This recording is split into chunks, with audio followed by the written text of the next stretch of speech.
All right, seventh grade. So right now I'm working on my name tag, and the goal with the creative name tag, or name tag number 2, is to sketch 10 things about you, either inside the letters or outside the letters, and come up with a scene in the background that represents you. So right now what I have here is I have on one side of my name tag here, I have a passport. I like to travel. I have some hiking shoes. I like to hike. And I have the start of a forest over here. I did include a paintbrush. I want to include some other art supplies.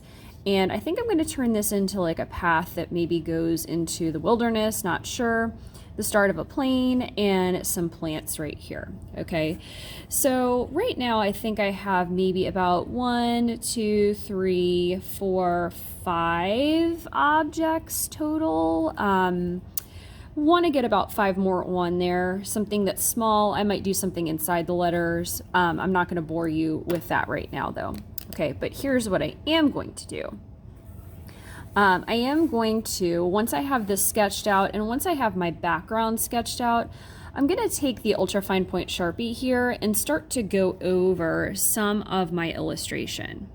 Okay, what this is going to do is, because we're doing some creative illustration here, it's essentially going to help some of the small detail lines stand out against the colors that you're using. So some of those colors on your color pencil are very bright and very vibrant, and we want to make sure that the detail within your creative drawing stands out. Okay, so that's kind of the purpose behind using the ultra fine point Sharpie.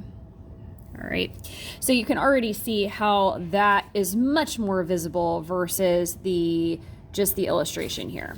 Okay, so I would come and trace over all my pencil lines.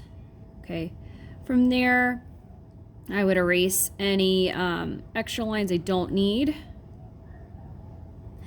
and then I would go ahead and go on to adding color using good craftsmanship. Okay, so you can see how the ultra fine point Sharpie really does make everything stand out very nicely.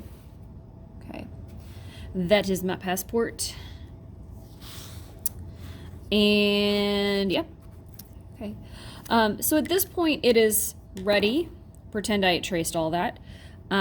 This is ready to erase some of those pencil lines, and then I can start to add color using colored pencil. Okay, make sure things are sharpened up before you start coloring them in using good craftsmanship. Okay, if you know how to do any color blending, this would be a great opportunity to show what that looks like.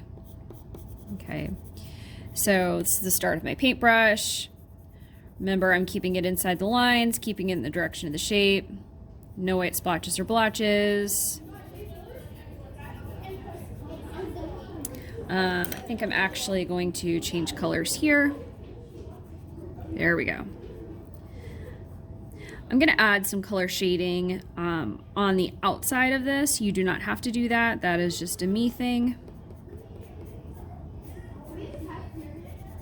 There we go.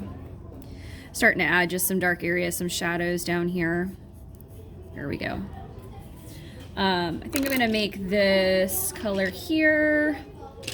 I think I'm going to make it something bright. Maybe this orange is good. Okay, the paint color will be orange. I'm going to make the part of the brush right here, I'm going to make that silver. So remember, just keep that stuff, all that color inside the lines. Okay, and I have the start of a pretty fantastic creative illustration right there.